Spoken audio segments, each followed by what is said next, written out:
बिस्मिल्लाहिर्रहमानिर्रहीम। अस्सलाम वालेकुम डियर ऑडियंस और मेरे मुअज़्ज़ज़ असातिज़ा कराम।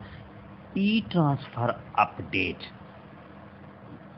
के सिलसिले में मुराद रास का ट्वीट आया है। मुराद रास जो कि वज़ीर तालीम, सूबाई वज़ीर तालीम हैं, उनका एक ई ट्रांसफ़र के हवाले से ट्वीट आया है। उन्होंने क्या कहा है कि ई ट्रांसफ़र में कौन सी कैटेगरी के ट्रांसफ़र खुले हैं, ओपन हुए हैं, कौन सी कैटेगरी के नहीं हैं, किस तरह अप्लाई करना है और कब से कब तक अप्लाई करने का टाइम है और आर्डर कब होंगे।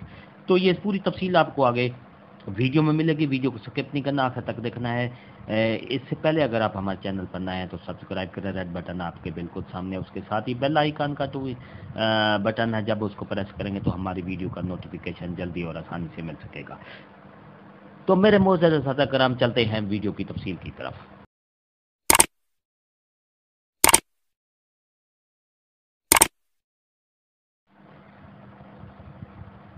तो डियर असातिज़ा कराम, कि मुराद रास जो कि वज़ीर तालीम हैं, उनका ये ट्वीट आया है, अनाउंसमेंट की है उन्होंने कि E transfer is open for all teachers of school education department Punjab.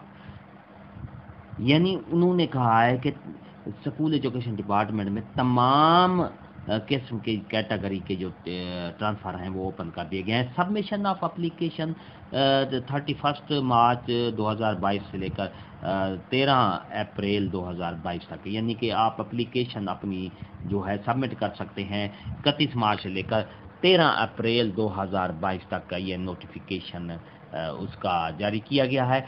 और डॉक्यूमेंट्स जो वेरिफिकेशन की डेट है वो सीईओज़ के ऑफिस में डॉक्यूमेंट्स वेरीफाई होते हैं, वो 14 मार्च से 14 अप्रैल से लेकर 23 अप्रैल 2022 तक इसकी है।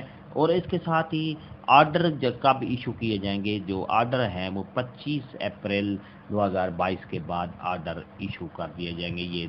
ये था मुराद रास का ट्वीट, जो कि उन्होंने ट्वीट किया है कि ये तमाम कैटेगरी के जो हैं ओपन मेरिट पर भी असातिज़ा कराम जो अपना ट्रांसफ़र सबमिट कर सकते हैं, एप्लीकेशन सबमिट कर सकते हैं। ओपन मेरिट पर भी कोई एसटीआर की पाबंदी नहीं है।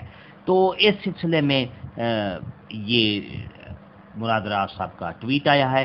वीडियो अच्छी लगी है तो लाइक करें, सब्सक्राइब करें, बटन आपके बिल्कुल सामने, उसके साथ ही बेल आइकन का बटन है, जब उसको प्रेस करेंगे तो हमारी वीडियो का नोटिफिकेशन जल्दी और आसानी से मिल सकेगा।